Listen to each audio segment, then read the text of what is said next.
So hello everyone, so this is CA Sanidhya Saraf and आपके exam का dates आ चुका है एंड वी ऑल नो कि एग्जाम्स पोस्टपोन नहीं हुए हैं, it is on schedule, right. So अब प्रिपरेशंस की घड़ी आ चुकी है, फुल फ्लैजेड वे में अपने को तैयारी करना होगा एंड अपने पास ज्यादा टाइम नहीं है। तो इस वक्त सबसे ज्यादा इंपॉर्टेंट क्या है कि अपने ये जो आखिरी के दिन बचे हैं ना, इसको हम किस तरीके से बेस्ट तरीके से यूटिलाइज कर सकें।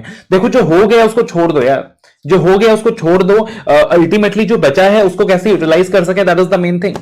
आई नो कुछ बच्चे इस एंटिसिपेशन में कि ठीक है यार एग्जाम्स डिले होगा, एग्जाम्स पोस्टपोन्ड होगा, कुछ बच्चे इस एंटिसिपेशन में शायद कुछ बच्चों ने कैजुअली भी ले लिया होगा अपने प्रिपरेशंस को, जो कि आपको नहीं करना चाहिए था। बट ठीक है, जो हो चुका है अपन उसका कुछ नहीं कर सकते, सो जस्ट लीव दैट। अब अपने को यह देखना है कि रिमेनिंग जो दिन बचे हैं उनमें किस तरीके से अपने को बेस्ट तरीके से प्रिपेयर करना है। तो मैं लेकर आया हूं आपके लिए 35 डेज प्रिपरेशन स्ट्रैटेजी, ठीक है। अब ये 35 डेज प्रिपरेशन स्ट्रैटेजी क्यों है सर? क्योंकि अब जब मैं वीडियो बना रहा हूं ना, तो करीबन 40 दिन बाकी हैं एग्जाम के लिए। बट मैं अज्यूम करता हूं कि आप वीडियो 2 दिन बाद देख रहे हो, 3 दिन बाद देख रहे हो, 4 दिन बाद देख रहे हो, तो अकॉर्डिंगली मैंने बनाया है 35 डेज प्रिपरेशन स्ट्रैटेजी। अगर आप वीडियो आज के आज देख रहे हो तो accordingly you can develop it into A 40 days preparation strategy. अगर आप ये वीडियो 10 दिन बाद डेवलप कर देखोगे तो अकॉर्डिंगली आप सेम टेक्निक को यूज कर सकते हो and you can make it A 25 days preparation strategy. तो अकॉर्डिंगली आप उसे कस्टमाइज कर सकते हो। इस वीडियो के अंदर जो भी बातें हैं बहुत इफेक्टिव है and this is going to increase your output, that is something I can guarantee. तो वीडियो स्टार्ट करने से पहले वीडियो को फटाफट लाइक कर दो, शेयर कर दो, चैनल को सब्सक्राइब कर दो, डोंट फॉरगेट दैट। तो देखिएगा 35 डेज प्रिपरेशन स्ट्रैटेजी कुल मिलाकर 4 चीजें हैं जिसका अपने को ध्यान देना है ऑडिट के अपने सीए के प्रिपरेशंस के लिए, अपने जर्नी के प्रिपरेशंस के लिए। आप चाहे इंटर में हैं, आप चाहे फाइनल में हैं, तो कुल मिलाकर आपने इन 4 चीजों का ध्यान देना है so that you can achieve the best results. तो ये 4 चीजें कौन सी हैं सर? सबसे पहले we have to plan the time availability and time allocation. ये बहुत जरूरी है। अगर आप रैंडमली बेसिस में पढ़ना स्टार्ट करते हो ना, तो आप 2-3 घंटे बचा सकते हो, बट जो एंड रिजल्ट होगा बहुत हैपजर्ड होगा। आपको पता ही नहीं होगा आप कहां जा रहे हैं, आप किस दिशा में जा रहे हैं, किस डायरेक्शन में जा रहे हैं।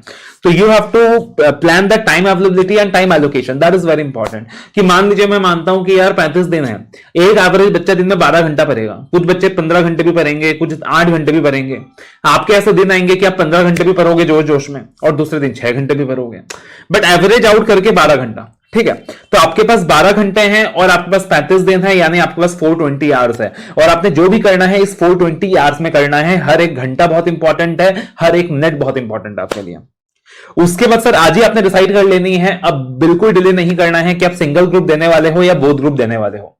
तो accordingly that is something you have to decide. अगर आपके सारे सब्जेक्ट के क्लासेस हो चुके हैं, you have completed the classes of every subject, ठीक है ना, सिर्फ रिविजन्स वगैरह बाकी है, तो आप बोथ ग्रुप दे सकते हो। अभी भी क्लासेस वगैरह पेंडिंग है सर, तो मैं बोथ ग्रुप एडवाइस नहीं करूंगा, आपने सिंगल ग्रुप ही देना चाहिए। उसके बाद आपने डिसाइड कर लिया सर बोथ ग्रुप देना है या सिंगल ग्रुप देना है। अब आपने क्या करना है, डिसाइड करना है अपने स्ट्रॉन्ग एंड वीक जोन्स, कि कौन सा सब्जेक्ट मेरा स्ट्रॉन्ग है, कौन सा सब्जेक्ट मेरा वीक है, कौन सा सब्जेक्ट में मुझे ज्यादा काम करने की जरूरत है, कौन सा सब्जेक्ट में कम काम करने की जरूरत है, ठीक है।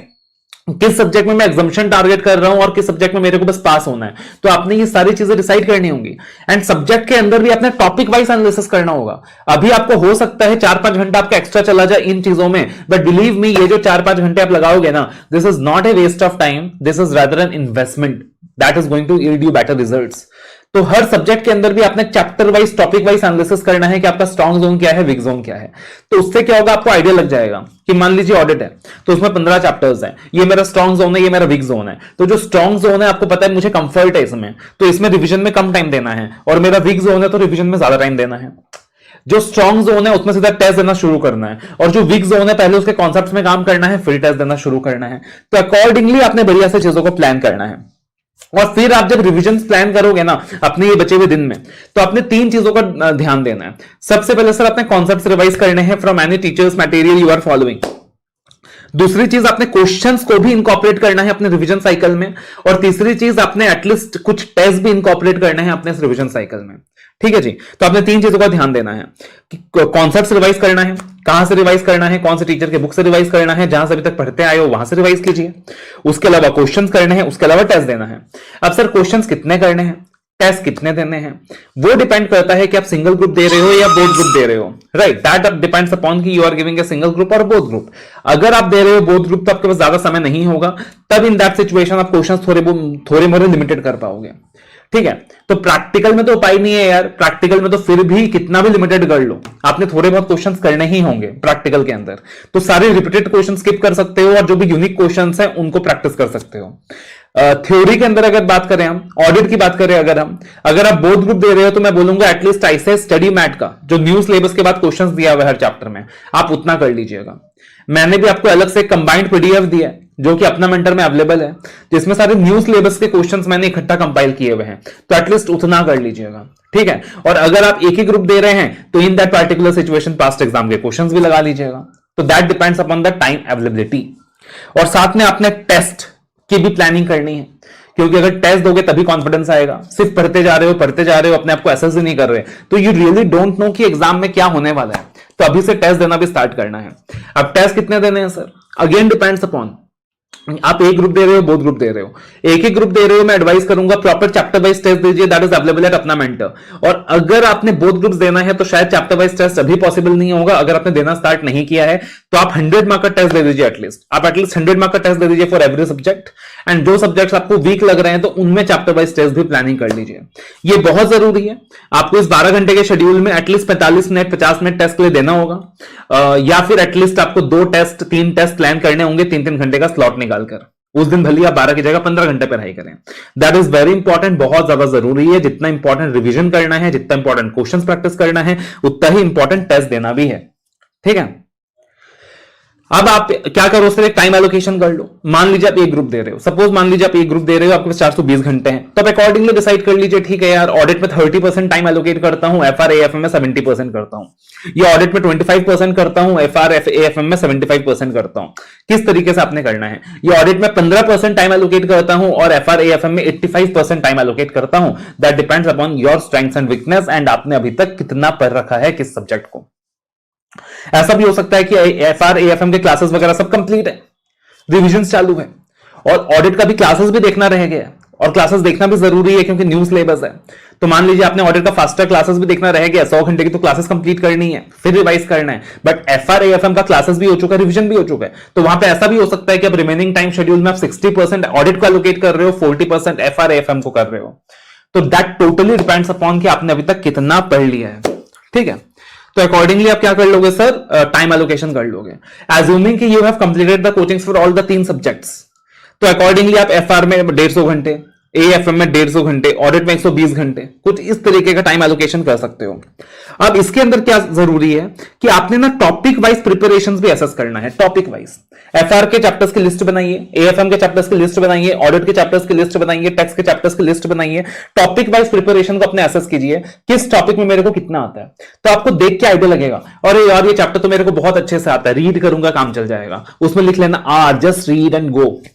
फिर आप बोलोगे अरे यार ये तो मेरे को बहुत ही अच्छे से आता है, या इसके अंदर तो बहुत रिपीटेशन है, या ये तो बहुत आसान है, एग्जाम से पहले 1.5 डेज में भी देखूंगा तो काम चल जाएगा, तो आप उनको स्किप भी कर सकते हो। और कुछ चीजें होंगी कि अरे यार ये तो मेरे को याद ही नहीं रहता, ये तो मेरे को बहुत टेक्निकल लगता है, एग्जाम के लिए भी इंपॉर्टेंट है, तो आप उनको एक्सप्लोर करो, ज्यादा अच्छे से करो। इसलिए आपने वो चीज आज ही असेस करनी है कि कौन से टॉपिक्स आपने रीड करने हैं, कौन से टॉपिक्स आपने स्किप करने हैं, कौन से टॉपिक्स आपने एक्सप्लोर करने हैं, ठीक है। और आपने अपने प्रिपरेशंस में लिस्ट ऑफ मिनिमम क्वेश्चंस भी प्लान कर लेना है कि लिस्ट ऑफ मिनिमम क्वेश्चंस क्या क्या है। एक ही ग्रुप दे रहे हो तो पास्ट क्वेश्चंस कीजिए, पास्ट क्वेश्चंस करते वक्त जो भी रिपीटेशन है उसको काट दीजिए, या जो क्वेश्चन आराम से सॉल्व हो रहा है उसको काट दीजिए, जिन क्वेश्चंस में तकलीफ आ रही है उनको मार्क कीजिए, ताकि आप अगली बार वही करेंगे। और बोथ ग्रुप दे रहे हो, उतना टाइम नहीं है तो एटलीस्ट न्यू सिलेबस वाले क्वेश्चंस कर लीजिए। और वैसे तो मैं एडवाइस करूंगा चैप्टर वाइज टेस्ट भी देना है, बट उतना टाइम नहीं है तो भैया 100 मार्क टेस्ट तो एटलीस्ट एक देना मैंडेटरी है। अब देखना सर, ये तो हो गया कि आप किस तरीके से अपने प्रिपरेशन को प्लान करोगे। अब याद रखिएगा हर दिन आपके लिए इस शेड्यूल में बहुत इंपॉर्टेंट है, और आप जो प्लानिंग करोगे वो अपने हिसाब से करोगे, बेस्ट वही रहेगा। मैं आपको बोल दूंगा बेटा एफआर में इतना टाइम देना, ऑडिट में इतना देना, डीटी में इतना देना, सुबह इतने बजे उठकर पढ़ना, वो अनरियलिस्टिक बातें होंगी, बिकॉज हर बच्चा अलग होता है, हर बच्चे का माइंड का कंडीशन अलग होता है, हर बच्चे का आज तक का प्रिपरेशन लेवल अलग है, तो वो आपने करना है। मैंने सिर्फ आपको गाइड किया है कि आपने करना कैसे है। अब हर दिन के शेड्यूल में आपने कुछ बातें ध्यान रखनी है, जिनको अगर आप ध्यान रख लोगे ना तो मतलब मजा आ जाएगा प्रिपरेशंस में, इतनी गारंटी दे सकता हूं मैं। सबसे पहले याद रखिएगा यार, पढ़ता हर बच्चा है, मेहनत हर बच्चा करता है, बट रिजल्ट्स कुछ को ही मिलता है। उसका कारण क्या है सर? मेंटल स्ट्रेंथ भी बहुत इंपॉर्टेंट होता है हमारी जर्नी में, और ज्यादातर बच्चे ना इस मेंटल स्ट्रेंथ को इग्नोर कर देते हैं। उसकी वजह से वो सीए का प्रेशर नहीं ले पाते, and they come to the pressure, they surrender to the pressure, और आते हुए भी वो क्या नहीं कर पाते सर? उतना रिजल्ट डिलीवर नहीं कर पाते। तो अपने को एक चीज समझना होगा कि मेंटल स्ट्रेंथ हमारी जर्नी में बहुत इंपॉर्टेंट है। सो दिन का जो भी शेड्यूल बना रहे हो ना सर, 15 मिनट किसी स्पोर्टिंग एक्टिविटी को दीजिए, चाहे वॉकिंग को दीजिए, चाहे बैडमिंटन को दीजिए, किसी भी चीज को दीजिए। 5 मिनट एटलीस्ट मेडिटेशन को दीजिए। 7 आवर्स का प्रॉपर स्लीप होना ही होना चाहिए, 7 आवर्स का प्रॉपर स्लीप होना ही होना चाहिए, ठीक है ना? At least it must be 6 hours for boys and 7 hours for girls, उतना तो होना ही होना चाहिए। और प्रॉपर होमली फूड, ये कुछ आपको बचकानी बातें लग रही होंगी, बट बहुत इंपॉर्टेंट है, because this is something that is going to keep your mind and body active.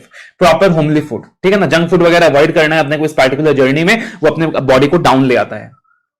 ठंडा वगैरह अवॉइड करना है, गला खराब हो जाएगा, तो अगेन क्या होगा? पढ़ने में भी तकलीफ होगी।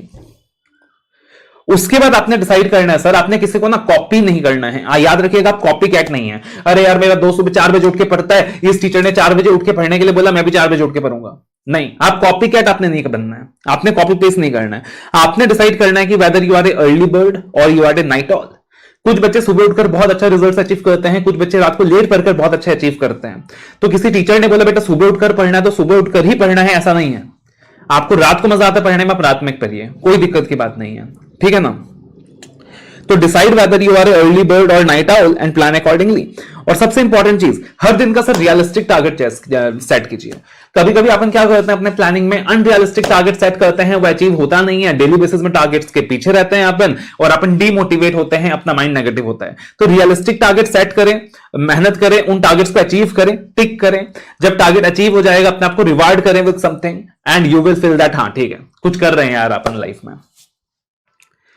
देन प्लान है 35 डेज शेड्यूल फर्स्ट। पहले तक 35 दिन का शेड्यूल बना लो। ये सब्जेक्ट को इतना टाइम, ये सब्जेक्ट को इतना टाइम, ये सब्जेक्ट को इतना टाइम, ये सब्जेक्ट इतना दिन, ठीक है ना? एक दिन में 2 थ्योरी पढ़ूंगा, 2 प्रैक्टिकल पढ़ूंगा, 1 थ्योरी पढ़ूंगा, या मैं 4 दिन का शेड्यूल बनाऊंगा कि 4 दिन ऑडिट पढ़ने वाला हूं, 5 दिन एएफएम पढ़ने वाला हूं। अपने कंफर्ट के हिसाब से वो चीज सेट कीजिए।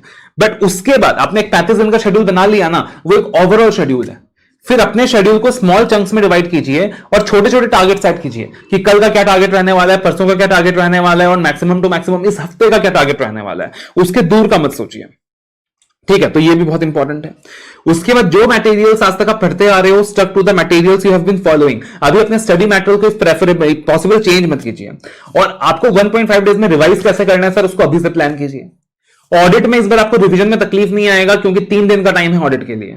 बोलकर मैं एडवाइस करूंगा, ऑडिट में कोई समरी वगैरह के लिए मत जाओ for the May 24 attempt. The कारण इज, द रीजन इज कि इस बार 3 दिन का टाइम है ऑडिट के लिए, तो समरी वगैरह में क्यों जाना, आप प्रॉपर मटेरियल को रेफर करें इस बार, ठीक है? उसके बाद सर सोशल मीडिया से दूर रहिए। अलग अलग लोग अलग अलग बातें बोलते हैं, बहुत सारे डिस्ट्रक्शंस आते हैं, तो सोशल मीडिया से दूर रहिए। आई डू अंडरस्टैंड कि आपने रिवीजन वीडियोस देखने होते हैं, that has become a very integral part for your preparations.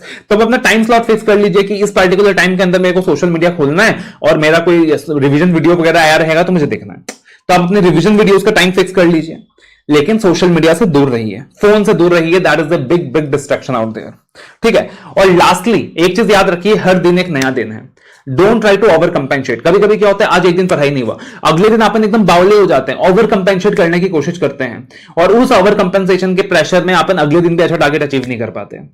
तो आप ज्यादा ओवर कंपेंसेट करने की कोशिश मत कीजिए। हर दिन एक नया दिन है, एक दिन टारगेट सेट मीट नहीं भी होता है तो अगले दिन का रिवाइज टारगेट बनाइए, उस टारगेट को अचीव करने की कोशिश कीजिए, और इस तरीके से आगे बढ़ते जाइए। याद रखिएगा, 100% अपने शेड्यूल के हिसाब से किसी को नहीं मिलने वाला, 100% सेटिस्फैक्शन किसी को नहीं मिलने वाला, 100% जिस तरीके से आप सोच रहे हो किसी का नहीं होने वाला। सीए का एग्जाम है बॉस, चैलेंजेस तो आएंगे, लेकिन आपने हर दिन एक नया दिन मानना है, एंड अकॉर्डिंगली अपने को मेंटली स्ट्रांग रख के इस जर्नी में आगे बढ़ना है। And believe me, if you are mentally strong, if you are sticking to this time schedule, if you are following the guidelines, तो ये जो आखिरी 35 दिन है ये डिफरेंस क्रिएट करने वाले हैं। ये रिस्पेक्टिव कि आपने अभी तक क्या पढ़ा है, ये 35 दिन आपके लिए बहुत बड़ा डिफरेंस क्रिएट कर सकते हैं सर। आपने अभी तक ज्यादा कुछ नहीं किया है, तब भी इस 35 दिन में हो सकता है आप बहुत कुछ अच्छा अचीव कर लो, और आपने अभी तक बहुत अच्छा भी पढ़ाई किया है, तो हो सकता है कि इस 35 दिन में आपका सारा पढ़ा हुआ वेस्ट हो जाए अगर आपने चीजों को अच्छे से प्लान नहीं किया है। ठीक है। सो उम्मीद करता हूं कि ये जो वीडियो है आपके लिए बेनिफिशियल रहेगा, आप इन बातों को फॉलो करेंगे एंड इस चीज से बेनिफिट उठाएंगे। All the very best, love you all, take care, do stay connected in the channel for more such videos, more such content and yes the revision videos of auditing.